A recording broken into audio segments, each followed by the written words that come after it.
And we are live, guys. Thank you guys for watching. This is the 10th episode of Creator Talks. I know it's been a while. It's been almost 3 years. Before I get into that, I just want to say a few things. First off, my co-host, Publishers Gaming, if you're watching this, I wanted to get you on the show because you are my co-host. We did it for the first 9 episodes 3 years ago. I was trying to contact you. I don't know what's happening, man. Just if everything's all right, just please get in contact. I've been trying to contact you the past 2 weeks.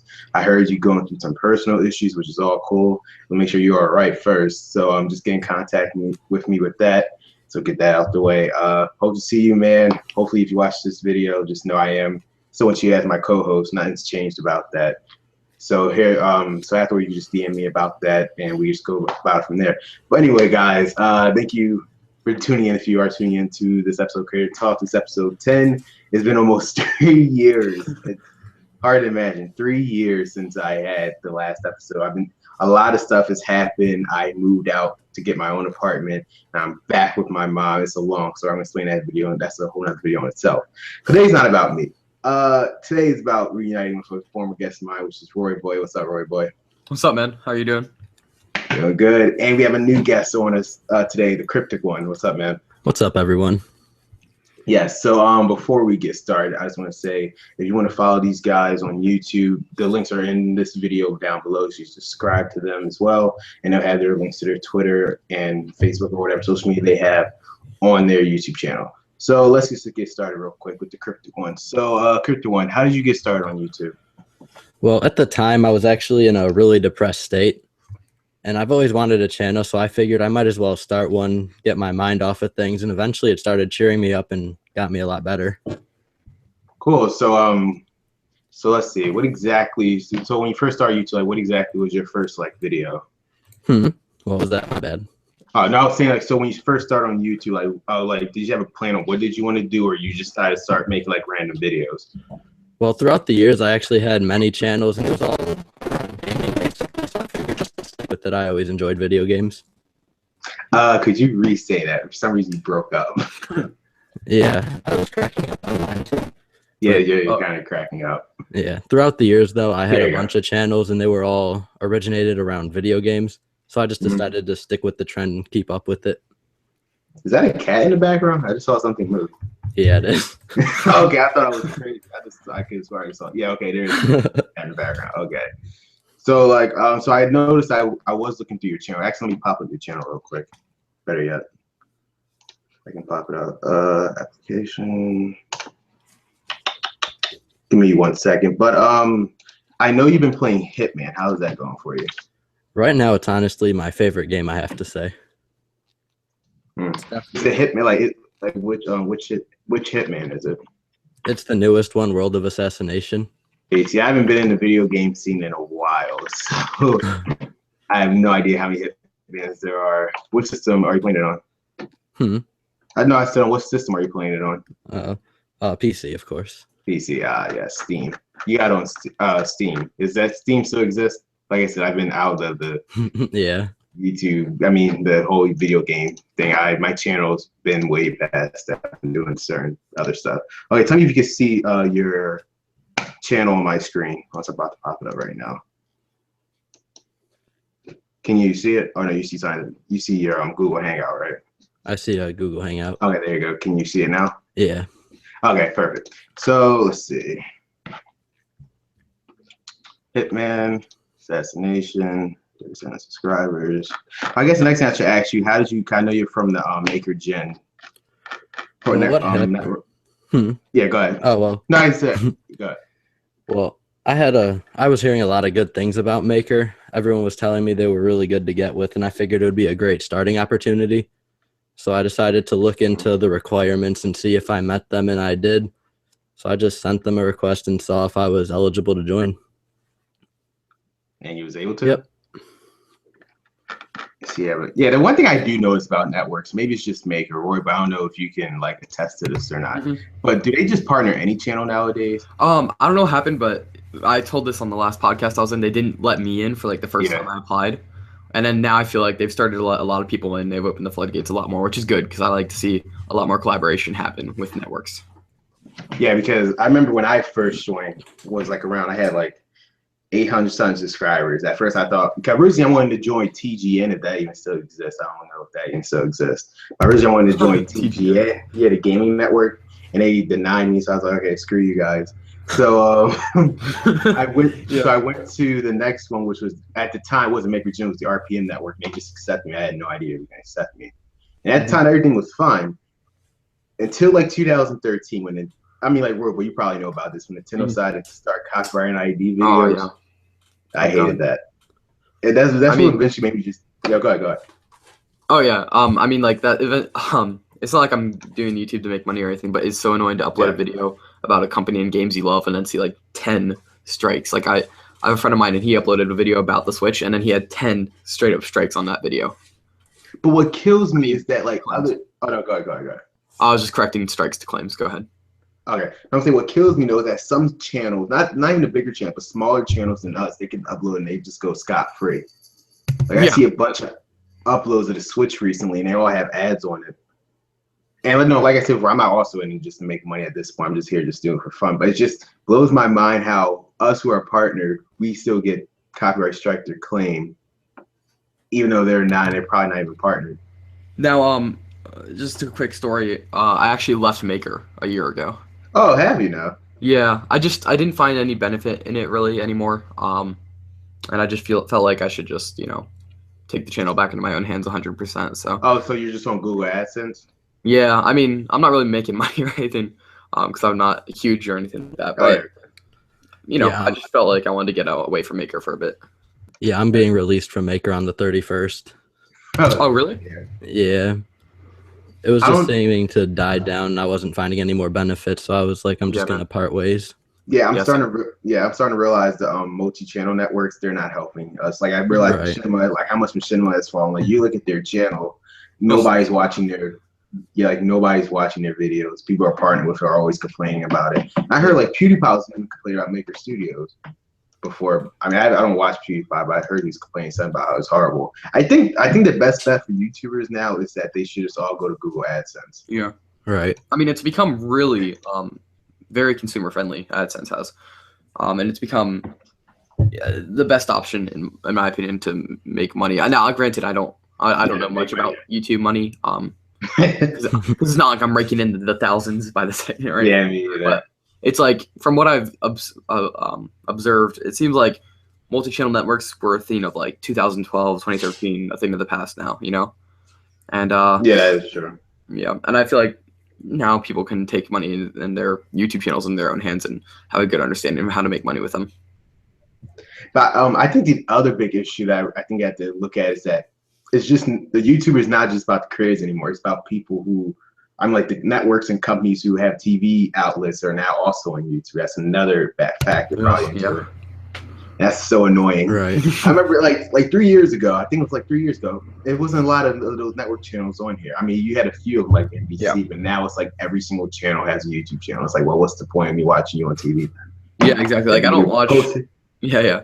Like I don't watch Colbert's nightly show. I just watch the YouTube clips they upload because they upload literally everything he does. Exactly. So it's like, what's the point of even watching? Like, I don't have to stay up at night or anything. Mm-hmm. I could just either watch it the next day or whenever they decide to upload on YouTube. Yeah, and it's like a double-edged sword, really, because like it's nice for us who can watch on our own time, and it's different parts that we don't want to watch or want to watch. But then the thing is now, these television shows are really starting to move into YouTube territory, right? So it's taken away. It's like, I think it's really symbolic that The Rock was the one who opened the YouTube Rewind, and James Corden was the one who closed it. Exactly. It wasn't no YouTube. The YouTube creators in the middle, but before that, it was actually all YouTube creators. Now it's like celebrities. I think YouTube's trying to go, and it's like a party feels like it's a good thing because I guess more people be looking at it. But but the other issue is like it's taken away from creators, and now the whole. Actually, Alex, I do want to get back to you in a second, but I want to ask you something. What's your opinion on YouTube Red? I can ask both of you this question. Of YouTube Red. Yeah. Oh. I did not like it at first, but after doing some more research into it, I feel like it is something that we should start taking more seriously because it allows creators to make whatever they want without, if they get the support of YouTube, of course, but it allows those big creators to make like more professional content, and it also allows YouTube to not need advertisement money and instead get the subscription money. Because I watch a lot of Matt Pat, and I'm sure someone here knows of Matt Pat. My brother, yeah. My brother, Yeah. that's all he talks about is the game theories. Yeah, and he did a video on this, and he said that it's like news, right? It's like news that need ads will focus more on getting the money from the ads than the actual content, whereas newspapers that focus on subscriptions will give you the actual news straight up, more likely, you know? So I feel like that's the way YouTube should go. It's just a lot of people, the subscription model base has kind of died out on the internet in the last few years. Exactly, So a lot of things like MMOs die out like that. And so yeah, I think, yeah. Sorry. No, you're good, you're good. Alex, Yeah. you have anything on it? Well, he has a really good point, actually. I wasn't too big on it at first. I didn't do too much research, but he does have a point, so that would be pretty helpful, actually. For YouTube Red, because I do notice my analytics where it says YouTube Red videos. Apparently, people who have YouTube Red will also watch my videos for some reason. So, Yeah, same. Yeah. I see like a tiny little thing that says YouTube Red. I'm like, oh, I had no idea people were even watching my videos on the YouTube Red. But yeah, apparently, I did hear you make a little bit more.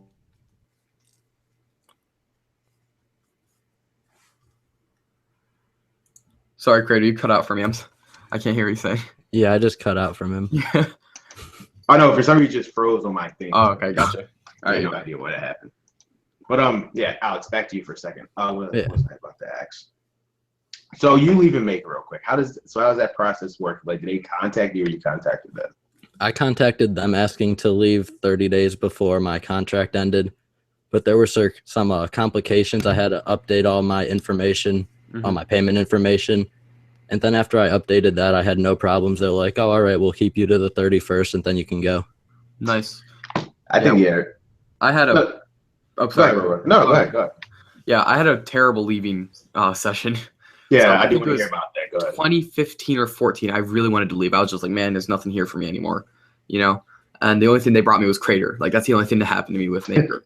So I was like, and it's been a year since he and I have spoken, so I doubt that, you know, anything else beneficial will happen or I'll meet anyone cool, you know?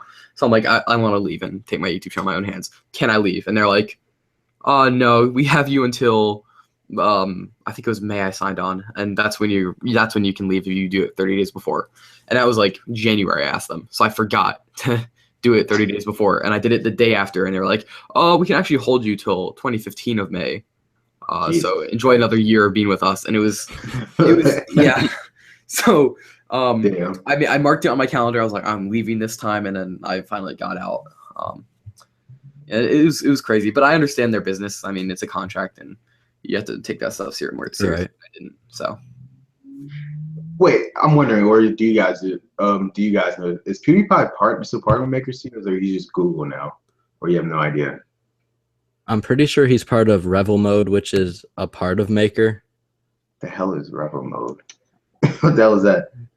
I don't know too much about it. I just know if you go to a Maker's page, I saw it somewhere on there. They were advertising that in Polaris. Yeah, that's probably where the top YouTubers are. Yeah, I do know Polaris. A lot of people go with Polaris nowadays, and some people go with like 720 network or something. Like, there's some network that's like seven something, and it used to be like CDN or something like that.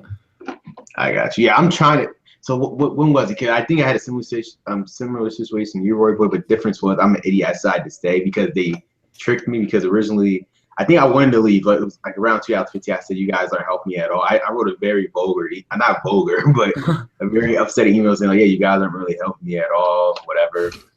And I said, they was like, "Oh yeah, but your channel's doing good." And at the time, I didn't even really look at my views. They said, "Oh my channel's doing good." Then I guess I'll sign on. I signed on again, so I won't be able to leave until April 2017. So I still have a couple months. So I've been stuck with them for a whole 2 years after that. Good luck, man. Yes, I mean, it's not like it's anything major, but it is an annoyance to have like this thing hanging over your head like a cloud, you know?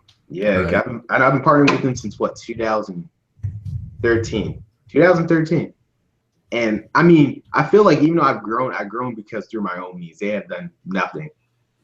Yeah, exactly. Nothing for me. That's how I felt. Yeah. Right. It's like I did all this myself. So yeah. So I'm glad both of you. I mean, Robo, you already left, and Alex, you're about to leave. So hopefully you guys do better, or hopefully you guys find more success outside of Maker Studios. I think more people would find more success if they will get out of the MCN network today. I think they're all dead. Machinima was dead. What up? I can't remember this. Yeah, I don't think TGN makes this anymore. TGN has contacted me so many times. Oh, they Like, still exist. it's a weird like spam account thing, and they just message me like, "Hey, Royboy, want to join TGN? Here's a link or whatever." And then they're still going. They're just really small now. And I got you. Well, because again, you're a game network and you do Fire Emblem, which we will talk about a little bit. Yeah. She have opinions on Fire Emblem, the direct. Oh yeah, I'm excited for that section. Yeah, so we will get that in a second. But Alex, real quick, since you are about to leave Maker Gen, what are your plans for YouTube after this? I'm like, what is your main goal for the future? Well, I have a couple small goals. First off, like my birthday is in 13 days, and I'm trying to get 150 subscribers before then. Oh, nice. So that's cool. 13 days to get 13 subscribers. So I'm hoping. No, trust me, it'll work out. Yeah, I mean, I'm definitely gonna tweet out your channel and put out there. Make sure you get your 150 subscribers. It's totally doable. It is for sure. It's a great goal too. It's not impossible. I mean, you will be. The one thing I learned this past year, because I did one video. I don't know if you guys seen it. You probably haven't seen it. I did one video that got over 300,000 views. Oh man, damn! It's like this. So I don't know if you guys are familiar with Kamen Rider or whatever. It's like this Japanese show. So I decided to do like an American version of it. I did like this live action thing, whatever. You can look at it on my YouTube channel if you want, but that's not important. So basically, what happened when I made that in July 2015. It was until this August, this past year, when it finally got noticed. And people, I started looking at my channel. I was like, oh yeah, like your channel skyrocketed in viewers. I was like, what the fuck are you talking about? At that point, I've uploaded over a year. So I re-looked at it, and then it showed my video. Over time, kept growing and growing and growing. And eventually, it got to it. 300,000 views. I couldn't believe it. Damn. That's awesome, man. So basically, Alex, you get, as long as you get, eventually you'll get noticed by the right person. You will. Oh yeah, I'm hoping. It's not even. I mean, it's also about getting noticed, right? But it's also about just enjoying the stuff that you make and having fun. Even if you only have one person watching your channel, it's just about having a great time. At this point, I don't even care about the views on my channel. I mean, that turn of views is great, but I just upload crap when I decide to upload it, and if people watch it, they watch it. And at the end of the day, you're right, 100%. As long as you enjoy doing it, that's all that matters. That's what YouTube was. Good. Yeah, I don't mean to take away from your 300K. That's incredible. I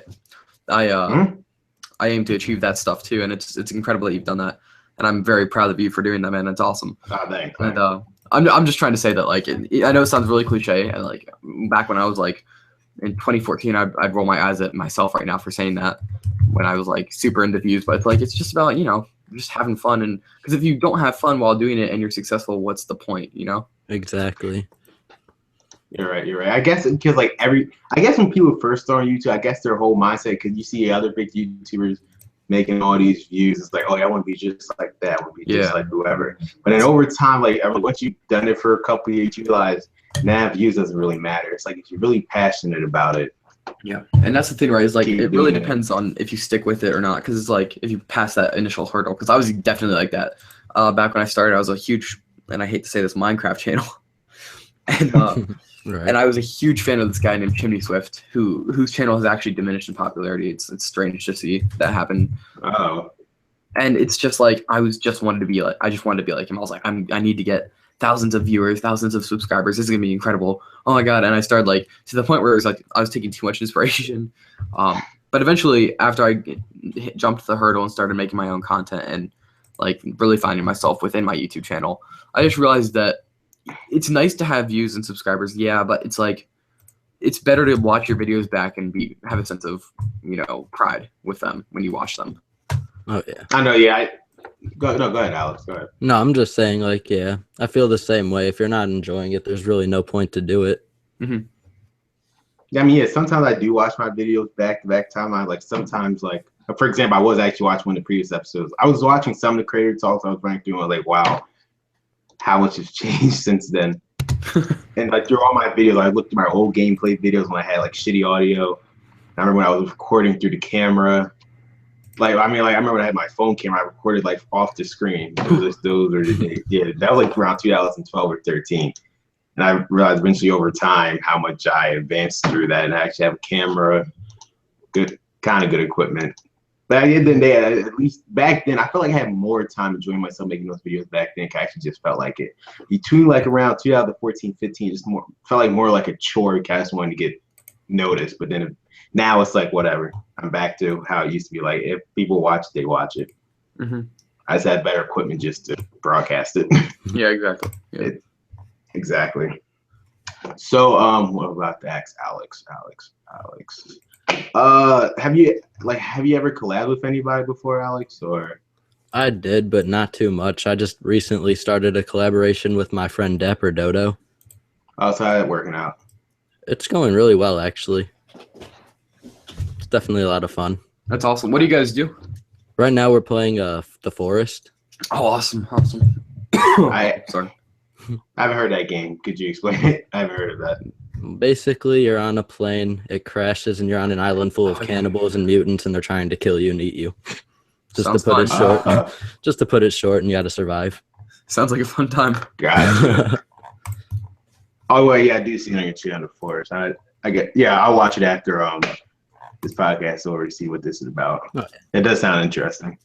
Yeah, I do see it on your channel, TheCrypticOne. Yeah, actually, that's a good question. I've been meaning to ask you this. How did you come up with that name, TheCrypticOne? It took me a long time. Before I decided to start my channel, I was sitting there for at least a month, 2 months, just trying to think of a name. Yeah. I would sit there with my friends and we just start naming traits about myself and trying to come up with something just all day. Nice. That is clever because usually people kind of like go off their name or like say something, but yours is just like the cryptic one. Doesn't show your name, just the cryptic one. I do like that though. Yeah, I think it's great that you put thought into it because I'm regretting my name. I just made my channel. I was like, oh, Royboy it is, and it used to be Royboy 140 with like these numbers. I changed that recently too. That was a big change. Yeah. I was able to change mine to Creator 2001 because I remember when I first joined, I was like, I wanted to be creator, but then some asshole decided to take creator. So I wrote Creator 200 and then some asshole cooked Creator 200. I was like, okay, I'm just going to hit one. If it goes through, it goes through. I hit one and then it's Creator 2001. You know, it doesn't make any sense because the 2001 part had nothing to do with anything relatable. Like I wasn't born in 2001. I didn't start YouTube in 2001 because YouTube didn't exist. Like the 2001 thing really meant nothing to me. Mm-hmm. So eventually, I'm glad I was able to eventually change now just creator. That's what I originally wanted it to be anyway. So I just gotta probably go to Photoshop real quick and I'm still trying to think of a new logo. I can't think of a new logo. Yeah, that's always the tough part. Find it. Actually, I've been meaning to ask you, Roy, but how did you make your profile picture? Did you use Photoshop? So it's a hilarious story. Back when I was on your talk show, right? I was completely different. I was like a Roy Minecraft character hybrid. God, I can't believe I was ever like that. It's hilarious looking back, right? And then the next few weeks, I contacted an artist, Oscar Dyson, I think his name was, and I asked him for something exactly like that, but like more three-dimensionalized with a portal in the background of the gaming stuff. And he comes back with my profile picture now, and I was disappointed. I was like, "What is this? This is not at all what I asked for." And I saw the purple hat, and the store looked at me, and I looked at it back, and I was like, "You know what? This is actually pretty incredible." And I was like, "This is it's a match made in heaven." I was like, "Dude, it's great art." And I've updated it through the years, but always, man, he's always going to be like the guy that I always made the Royboy happen, you know? Not the Royboy, I don't know why I said the Royboy, but the Royboy art happened. Sounds really condescending there for a second. Well, I mean, I know because you are a big fan of Roy from Fire Emblem, so it just does make sense. It works around it. Mm-hmm. It actually does look very much like you. I've seen a recent video it does pretty much look like you. I mean, but your voice, I mean, I look back at our previous podcast. My voice your has voice changed drastically. Like, I was like, no, yeah, I think that Fire Emblem's pretty dull. And now I'm like, that's how your voice sounds too. And it's just, wow. I guess your ears does change. Yeah, I mean, it sounds still the same though. But well, Alex, same thing. How did you get your own profile picture? Well, I'm looking at yours. Or how did you start to come up with that one? Well, once again, I wasn't very good in art or anything. I'm not that artistic. So I ended up a friend messaged me and I was like, "Hey man, I'm looking to make a profile picture. Got any ideas to throw out there?" He just offered to help make me one. I really like it. He just had me send him a picture of myself and he just kind of went off that and made it. I like the question mark and everything on the hoodie. Really cryptic. Well, that's better than what most people. Yeah, that's a lot better than what most people come up with. Mm-hmm. They come up with nowadays I see them either people come up, either they steal a picture from a video game, like I'm looking at one right now, Or like PewDiePie, for example, he doesn't even try. He just uses Donald Duck's.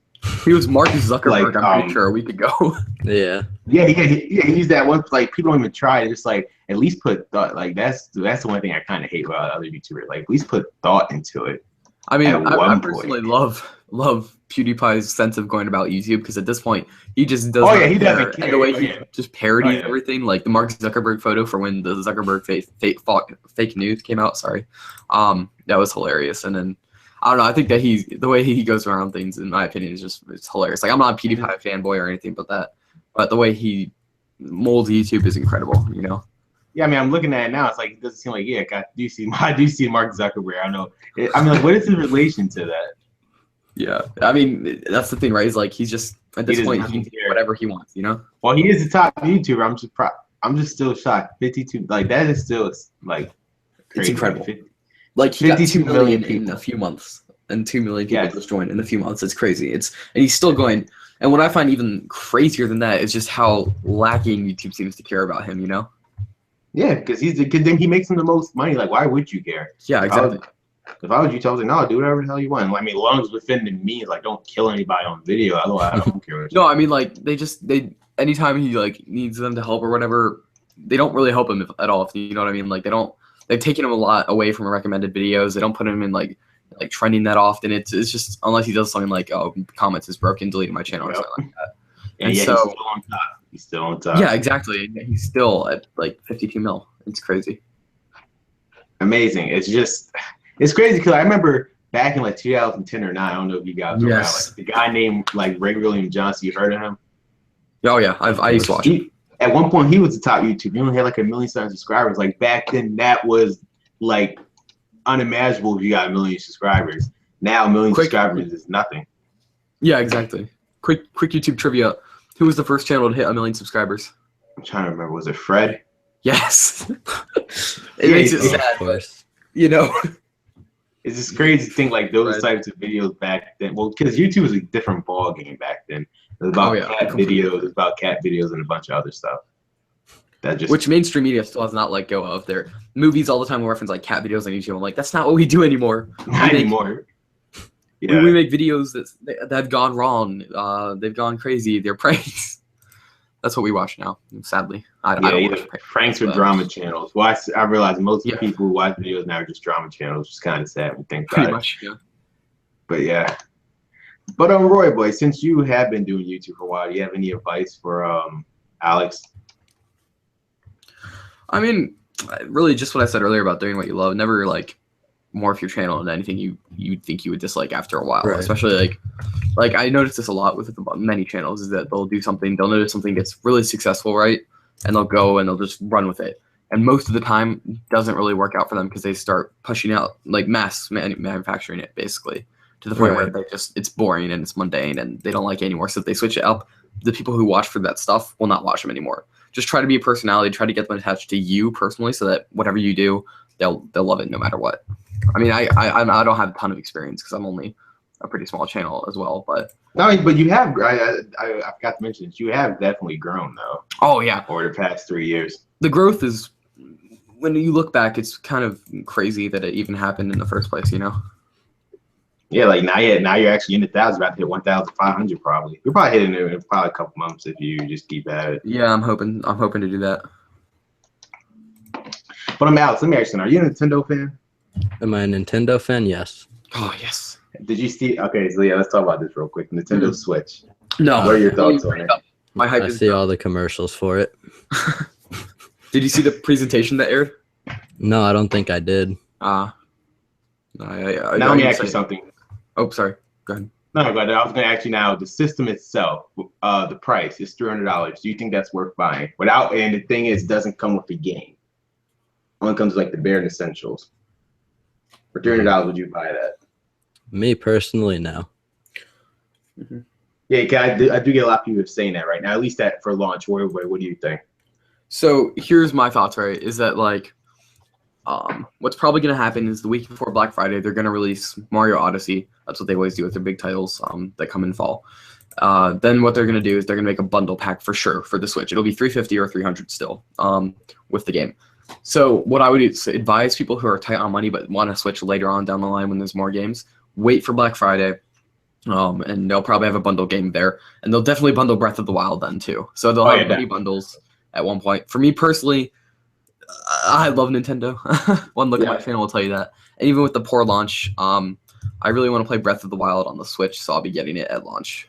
Yeah, I mean, I think that's the only saving grace here. Because when I was looking at the presentation, the second they showed Mario Odyssey, I said, okay, I'm sold now. Yeah. The issue with that is that why is it coming out in the holidays? I get that exactly. Game, but it's like anything. Like, I mean, if you wanted to sell anything, put Mario on launch day with that game at least. Not no new Super Mario Brothers U, not the 2D Sky Roller nobody cares about. But just a 3D actual Mario game. That's what they gave. Why had to wait until holidays? Why? I mean, it makes sense really for people. If they released it in fall, in spring, in March with Zelda, it would get a lot of people buying it then at launch. And a lot of people put weight on launch that it doesn't really have. Launch doesn't indicate much. But if they did that right, they make money. Yeah, a lot more Nintendo fans, and maybe a few mainstream people would buy the Switch more. But if they do it right before fall, right before all the kids are like, Mom, Dad, guess what I want? I want a Nintendo Switch with Mario and Zelda.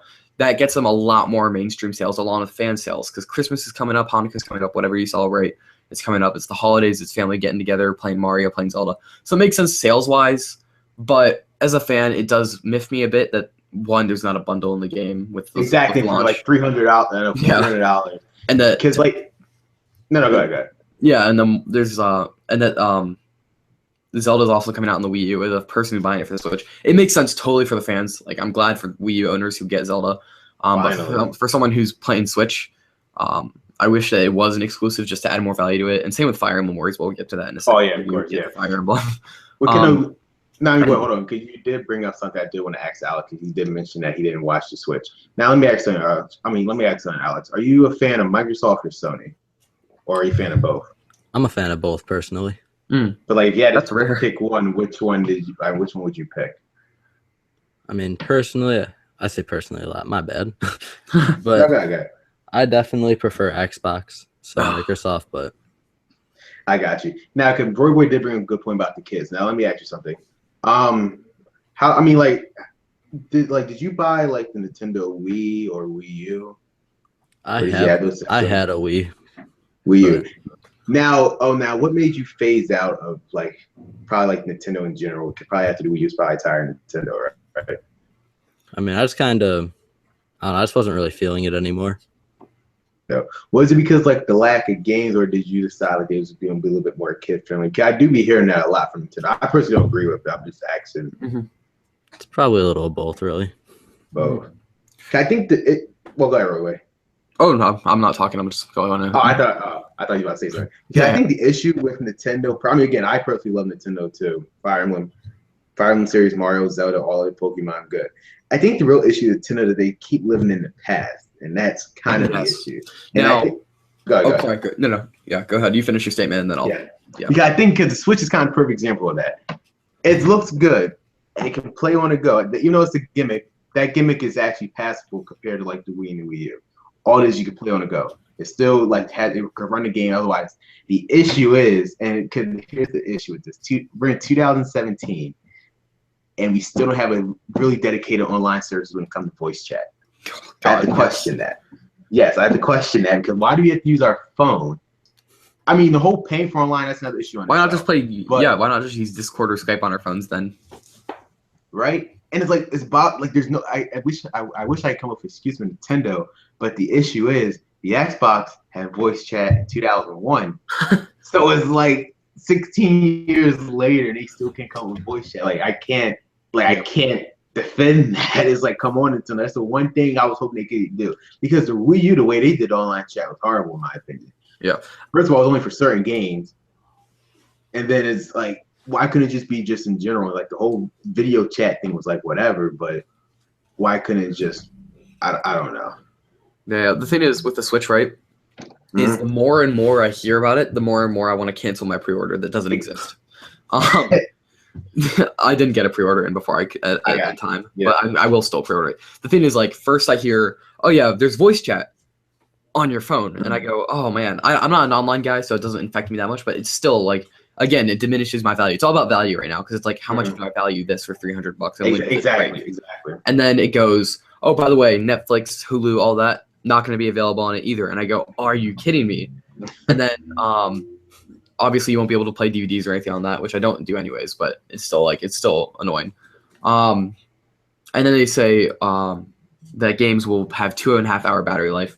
And I understand it, but it does really bother me that, I don't know, that just bothered me that they couldn't get it up to 3 hours constantly for a bunch of games. And I know Zelda will be 3 hours, which is good because that's all I'll be playing for months. But I don't know, man. The more I hear about it, I hear online voice chat on your phone, lack of applications, and I doubt that the Virtual Console will have a GameCube, which is what I was really hoping for.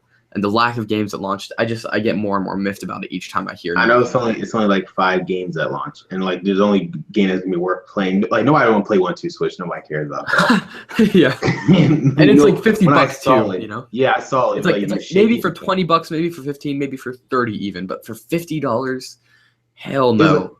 Like my brother showed me, he's like, you could hear the ice cubes on the ice. He's like, what the hell? No, it's pretty incredible. I heard that the HD Rumble is incredible, and they're putting it in Zelda, which I'm really hyped about. But yeah, because good. Yeah, that part I'm fine. It actually helps the game, but the whole shaking the ice thing, what the hell? Like I don't care about that. Yeah, like at that point, it's like that's so. The thing about Nintendo, right, is they always do this thing every time they have a console. They get rid of old things that were like, thank God, but then they always say, but we still have this. So it's like, what they did with Wii U is they had a proprietary gamepad, right? And it made the system cost an extra $50 to $100 for no reason. 3DS, they had 3D, which made the system cost an extra $50.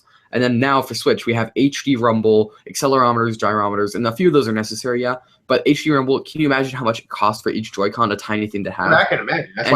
That's why they're $80 a piece. You know. I'm about to say, yeah. That's what I'm about to say. Now we have to spend an extra few $80. Like the price could have been brought down to $250, which is perfect for a Switch. If the Joy-Cons had not had HD Rumble. Now maybe the HD Rumble will pull off, and it'll be awesome to have in all these games. But maybe it'll just become like motion controls on the Wii, right? After the first few Wii Sports matches, Grandma's done, and you're ready to play Twilight Princess, and you don't really care about motion controls anymore. You care about the games, and now you have to pay extra money for HD Rumble and stuff. You get what I'm saying? Exactly. No, you're right. It's just they priced. I mean, I think they backed themselves in the corner too, because they wanted to make it more powerful than the Wii U. I get that. But once you're adding all these stuff, some of them is necessary, some of them unnecessary. You're making yourself price it, and the fact that I know they probably don't want to take a loss at this point because of Wii U, but the fact that it doesn't come with a game and it costs $300 right out the box is just. Could you imagine? I don't know. They removed also the IR camera. Can you imagine how much that costs? Like that's I can imagine. Incredible technology, but it's just if it doesn't at this day and age, why do we have it? So let's say we remove the IR camera and HD Rumble, we could have bundled easily Breath of the Wild with a Switch for $300, or gotten 1-2 Switch. Of course, yeah, exactly. So like we could have so many bundles, but now we have to pay for that technology, and hopefully the technology pays off. But given Nintendo's past, I'm gonna guess and say it doesn't. I'm glad to eat my words, but I'm gonna have to say it. Well, actually, I'm about to. I was going to see opinions on Alex. Now let's say you're a parent, right? You're going to buy your kid a video game system, right? Like let's say you walk into GameStop. Mm-hmm. Nintendo Switch just came out. You see it costs $300, right? All right. You see the game, it has Zelda Breath of the Wild. You see a $300 price tag. Right next to it, you see a PS4 with, let's say, I don't know what game will be out at this point. I'm just using just an example. Uncharted 4 costs $250. Yeah. Comes the game and everything. And then you see Xbox One S, my bad, costs $250. Now knowing that your kid likes Nintendo or probably likes Nintendo, you're probably getting Nintendo Switch. But in your personal opinion, if you was getting the system yourself, which of those 3 would you actually get? If you saw all 3 of them back to back. I would definitely get either the PlayStation or the Xbox. Exactly. Yeah. It's because of the price, right? Not even because of the price, just the value of it. Yeah. And that's the other thing, right? Is the Switch really needs this third-party support? They need incredible third-party support. Yes, they have FIFA and basketball, but they need Call of Duty. They need it. They need Call of Duty. They need. I was about to say Halo. I forgot that was exclusive for a second. They need Call of Duty. They need all the sports games. They need Madden. They have not shown Madden. Yeah, they know. They definitely need sports games. They need all this stuff. And then maybe people like Alex who are not a fan of Nintendo anymore will walk in, see it for $300. Let's say it was bundled with a game, and then go, it has all the games I play on Xbox One and PS4, but it's also mobile. maybe I should get a Switch instead. But no, that's not what they're doing right now, you know? And here's the other thing too. The accessory. Well, let's talk about the Pro Controller. Like you saw a Pro Controller, right, for Nintendo Switch. $70. I know. Whatever the price, that's not even the issue I even have about the price. That's the one issue in itself. The issue is, and then here's the thing about Nintendo in general. If they want the hardcore gamer to come back to the system, stop forcing them to play with something that they are not used to. If you would have bundled it with the Pro Controller, I know. Yeah, probably price a little bit more. I guarantee you the hardcore gamers say, okay, it's just regular controller. I can just probably play Zelda Breath of the Wild just regularly. Yeah. So these two Joy-Cons is to plug in side by side to a system, to the screen itself, or you have to use that other Rumble thing, which, by the way, I mean, that whatever charging dock, it doesn't even charge the system. You have to buy that separately. Wait, are you sure? I looked it up. Are you talking about the grip or the charging dock? Yeah, the grip. No, the grip. Okay, yeah, I heard about that. That pissed me off too. That's the other thing that miffed me. And it's like, what? It's like the one that you come up with. It's like it doesn't even charge. So I have to pay another $30-something. It just all feels a little shady. That's the word. It is. Describe everything. I feel like shady. The issue is, I get it. They lost so much money on the Wii U, and I get it. But this is not the way to make the money back. No, the thing is, you got to ask yourself, how much money does it cost to make the Switch? Because you can't deny Breath of the Wild looks fantastic on the off-screen. Oh, yeah, of course. And then you have to ask, well, how much does it cost to make that screen? So then you realize that they're maximizing profits in other things. It's $70 for a Pro Controller, not including a charging grip for the dog-faced controller, which I will probably buy, since that's the only controller I'm going to use, since the Pro Controller is $70. Exactly. Lord knows I'm not going to spend $70 on a controller until there are multiple games for me to use it with. And it costs more than the game. That's another thing. Yes. It's like, for example, like Alex, like would you buy a controller that costs more than a game? Definitely not. Yeah, no, like Xbox Xbox One controllers are $60 or $50, right? Yeah, it's like, well, I think the Xbox One controller right now is like, well, on Amazon, I saw it was like 45. Whew. For Xbox One S controller. How much do Sony controllers cost, Alex? I don't know. I'm not sure, honestly. Oh, okay. I heard that they're great controllers, so I was just curious. Oh yeah. The PS4 one, I heard like that. I don't have PS4 myself, but I think the DualShock 4. Well, you have the DualShock 4, right? How is it? Me?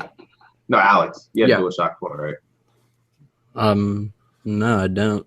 Oh wait. I thought you said you had PS4. Yeah, but Xbox, right? Yeah. I got you. The Xbox One, the Xbox One S. Just Xbox One. Nice. I mean, do you think of upgrading to Xbox One S, or you don't think it's worth it? Or are you probably gonna wait for the Scorpio? Probably just wait. For the Scorpio. That's another thing, and that's another thing about Nintendo. They had a whole year, right?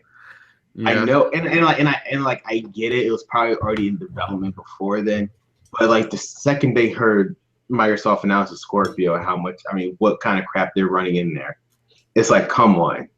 Why is it? And it's still like, based on the specs, they say it's still not more powerful than the PS4, I believe. Which again, I know power's not everything. I understand, but it's like, again, if you're trying to get to the hardcore gamer, it's like they're gonna look at that and they're gonna look at the Xbox One and say, okay, for $50 cheaper, I have a more powerful system. And that's what it's gonna be at launch. The PS4 is gonna be still more powerful than the Switch, and it costs less.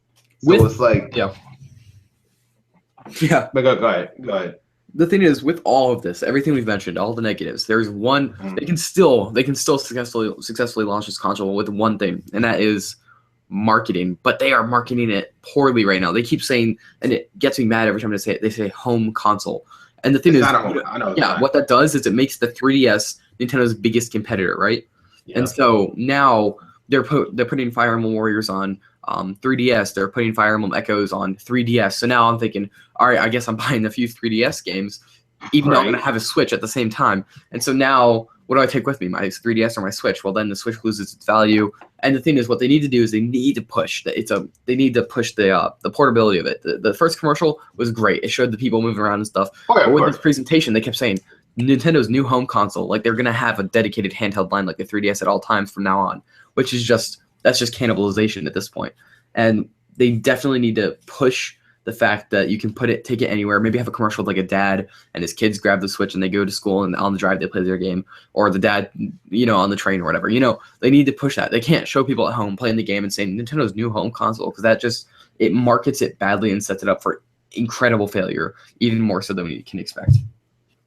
Yeah, exactly. No, you're 100% right. And it's like, here's an interesting stat I realized. even though this is dubbed a home console, even though I know it's not, this is actually the first time a home console got released not in the fall season. It got released in March, April, which is ironically the same time that a handheld will be released from Nintendo. So the question that you have to ask yourself, even though it's dubbed a home console, are they really? Let's not kid ourselves. In my personal opinion, I think this is personally a handheld system. It's just that they had to somehow phase out the Wii U, so you just get rid of it. So I think, in my personal opinion, it's a handheld system because there is no way you're going to tell me you had all this time with the Wii U, you couldn't make a more powerful system with the Wii U, with the Nintendo Switch. I think, in my opinion, what happened was they was expecting the Wii U to last a little bit longer than what it did.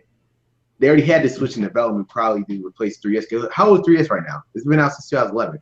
So it's almost 6 years old. We should have been had a new handheld at this point. I think what I feel like happened was they saw it, like the Wii U's about to die, where it was already dead at this point, 2 years after it. So they was probably intentionally making the Switch for the replace Nintendo 3DS, but they eventually saw they were like, okay, we have to get the Wii U out the way and just bring this in. So instead, what we're going to do is just make the Switch and make it a handheld. I mean, a home console. Because again, why do we have SD? That's another thing. The SD cartridges, I should say, for the Switch. That makes me. Go ahead.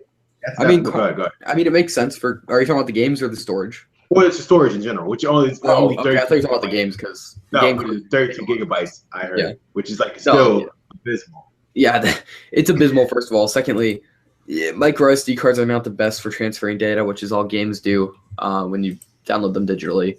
I feel like they should have gone with full-on SD cards or just stuck to internal storage and made it bigger. That makes me believe this was originally supposed to be a handheld system, but that's another story for another time. Yeah. Alex, you've been quiet over there. You can at least say something. Sorry. No, it's cool. I don't keep up to date all the time on certain things like that, so I'm just not sure where to hop in on this topic. Oh, you can hop in any time. First of all, I do want to apologize because originally this 10th episode was originally supposed to be about former guests here. Right. But I tried to contact you like a month prior or a couple weeks prior before, so eventually nobody was there. Everybody was a little bit busy or whatever. I was just really trying to get new guests until the next episode. Right. Since a lot of people bailed out, I had to like at least get at least one more guest on here. So it would be one-on-one, which I guess me and Royboy could have did one-on-one podcast in our conversation. But but I wasn't really expecting that. So I did want to bring you on, which I do appreciate you coming on. Oh, of course. Thank you. Just to clean up the room because a lot of people couldn't make it, which I'm perfectly fine. A lot of people couldn't make it. We all have lives, whatever. But it was only really free time. Cause I have a job too. I work at Dunkin' Donuts, actually right around the corner from where I live. So I know we're all busy, right, and whatever. So I am glad that both of you was able to come on. Yeah, man. Today's show, no problem. But Alex, what game are you most looking forward to this year, or you have any in mind? There's a lot of great games I've seen coming out this year. I'm looking forward to quite a few, actually. I definitely want to check out the new God of War coming out because that's a huge throwback to my childhood. That was one of the first games I ever started playing. Just a question for you, Ox. Do you think that it might get delayed or anything? Because I know that it didn't get announced till E3. I have no idea how it's going on in development, though. Do you have any analysis on if it's going to get delayed or not? I have no insights on that, but I don't know. Okay. Any other games you're looking forward to? It's hard to say. There's just a lot of new games coming out that look fantastic. Yeah. I mean, I don't know if anybody interested. You guys hear about Kingdom Hearts, right? Oh yeah. It's not coming 2017, right? No, of course not. Yeah. But here's what I just find amazing. I just thought about this. Kingdom Hearts 2 came out in 2006. Mm-hmm. Let's think about that for a second. We're in 2017. You get to Kingdom Hearts 3. Damn. But what I find the most interesting is that so much stuff has happened. We had the first 3 Assassin's Creed games completed. We had the start and finish of Uncharted through this whole time. We'll have an open world Zelda before Kingdom Hearts comes out. Exactly. Now we're getting 3 like. Oh, go ahead. I should tell that to 2011 people, and they'd be like, "Nah, there's no way an open world Zelda game is gonna come out before Kingdom Hearts 3. That's not gonna happen." And here we are. I know. We finally got Duke Nukem Forever. You know, it's a crap game. we finally got Final Fantasy 15. It's supposed to be versus 13, but that's another story. I swear to God, if we get Half-Life 3 before Kingdom Hearts 3. We are. Well, speaking of that, we finally got The Last Guardian, which was originally supposed to be a PS3 game too. We finally got The Last Guardian. We finally got The Last Guardian. So it's like, I'm just amazed on how much stuff came out and you get to get Kingdom Hearts 3. That really shows like what the hell has the developer been doing. Right. Making 2.8 and 2.5. Which is like nobody cared. I heard 2.8 is only like the only new thing, because Dream Drop Distance is just a 3DS one. And the movie is just a movie. But the only new one is like 2 hours long. That's it. Wow. That game, which is like Aqua or whatever. I mean, I don't really follow Kingdom Hearts. I mean, my brother does. But all I know is that Aqua and them, they only had 2 hour gameplay of it, which is just crazy. Well, but Alex, now one more thing though for Alex. You say you play Steam. Which one do you prefer actually, PC gaming or the regular home console gaming? I prefer PC really. I mean, like, is it because it's cheap or it's more convenient on your end, or? I mean, I just kind of I find it more convenient, yeah. I mean, like, is it because, well, like, are games cheaper on PC because of Steam, or like, I don't personally know. I mean, during all the Steam sales, they have a lot of sales. Because I know like most of the games that come out on Xbox or PS4 usually come out on PC and they're usually cheaper. I think people prefer. I guess it's more customizable because like you can change like I guess the graphics on it or it's more user friendly. I think it's sometimes less glitchier than the console games. Right. Except for one instance. I remember when Batman Arkham Knight came out, they said the PC port was horrible. Yeah. The PC port was just horrible. They actually had to take it off and everything. They had to. Was Arkham Knight 2016 or 2015? Because if it was 2015, I'm gonna lose my mind. I think it was 2015. God damn. Let me look at that. Hold on. Let me look that up real quick. I don't remember when it came out, and it was. It feels like yesterday, but I swear to God, if it was 2015, I'm gonna lose. Time flies because again, Royboy. I had no idea the last time I talked to you was 3 years ago. I know. It felt like yesterday, yeah, and it came out 2015, by the way. Yeah, June 23rd. Unbelievable. God darn, that's when Nintendo gave the worst direct, and we were all left with nothing, and that was 2 years ago. What is happening? And wait, and Iowa, and sadly, Iowa died 2015, right? Yeah. Jesus Christ, how much it feels like yesterday, you know? Damn. I mean. Oh, yeah, it's crazy. It's crazy. Now, we're about to get to Fire Emblem in 1 second, but I just want to say, I know E3 is about to come up. Are you looking forward to any game? Like, hopefully, you're gonna get announced for E3. None that I'm really looking for, but I'm definitely gonna watch it and see all the new games coming out and look out for them. The only game I'm hoping for that they announced for speaking of which, though, before we get, we're about to get into Fire Emblem, but How did you feel about what is it called, Tokyo Mirage Sessions? Because originally it was supposed to be Fire Emblem Cross Shirogami Tensei. I know that's technically what we got, but we didn't get that. That's not what I really wanted. We did not get that. We did not know. What we got was just that. I know what we instead got was a Persona game. That's exactly what it was. With friggin' anime cutscenes and dance battles with music and oh man. I mean, I'm sure the game itself is great, but when I would always watch that Shin Megami X Fire Emblem trailer and be like, oh, what is this going to be? What is this going to be with all the characters and everything? And then we were watching that direct. We were not expecting it. They didn't say they were going to announce anything. And they showed the trailer, and I was like, what is this Japanese game? And at the end, they go, Fire Emblem. I was like, that's Fire Emblem. What is happening? It was so ridiculous. Oh, my. But I guess now we should get into Fire Emblem. Roy, what was your opinion on the Fire Emblem direct? Well, I released a whole video yesterday about it, so I'll try to condense the thoughts from that. Mm-hmm. So first, I used to be really hyped for Fire Emblem Warriors, and I'll get into that in a second. But first they announced Gaiden, which I've played half of the original. Because I own, I think, every Fire Emblem game, even the Japanese ones, because I'm a nerd. And so I played Gaiden, and it's a really good game, and it does have those free roaming aspects. So when they showed it in 3D, so first they had the cutscene, right? And I was like, oh man, this is going to be such a great Switch game. I'm so hyped for this. And then they showed the 3DS gameplay, and I was like, it does make sense that the game would come out for 3DS since the development was probably finished, started right after Fate's completed. So I was all right with that, and I was like, oh, okay, this is gonna be cool. And the game looks really great. They have like the new ways of characters talking to you. It's very POV. I'm very excited. It's a great storyline. It's a great gameplay. And then when they started talking about the free roaming aspects, and they showed the character walking through the cave and the monsters attacking, I was just, my heart skipped a beat, man. That's exciting. And it looks like with Fates, me and a friend of mine were talking about this in Discord for a bit, I think yesterday, about how Fire Emblem Fates kind of deviated a lot away from the themes and tones of Fire Emblem. It's not a bad thing. It's just there's no denying it deviated a lot. Of course.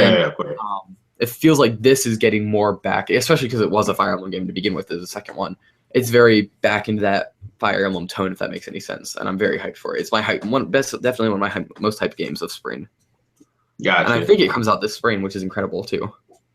Yeah, I think it does. Like it's May 23rd or something. Does the mobile game comes out in 2 weeks. I'm about to say the mobile one is about to come out too. I might down. I don't know.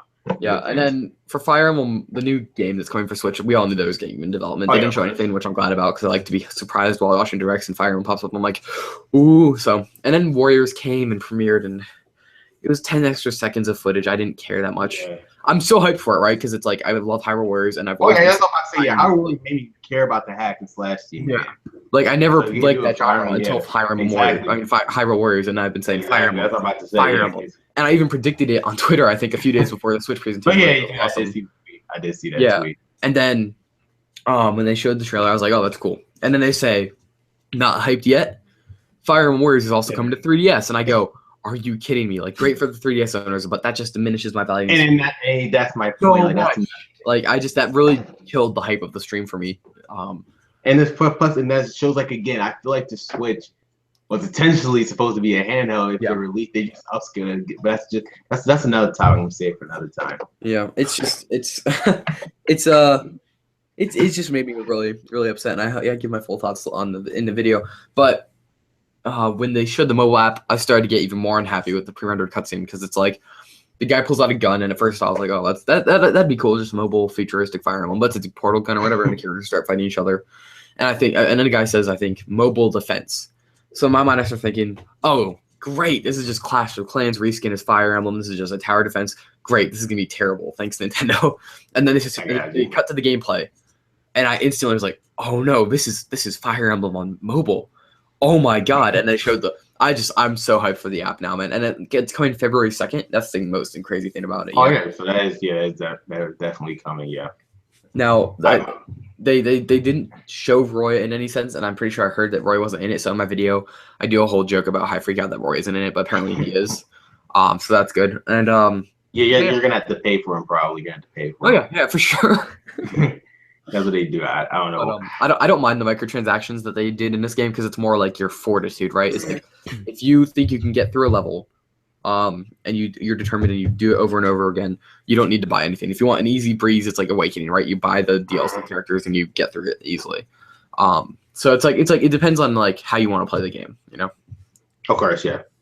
Now, before we end this show, like before we wrap up, I just want to ask you one thing, Royboy, and just your opinion. Do you think I know Fire Emblem's actually relevant again?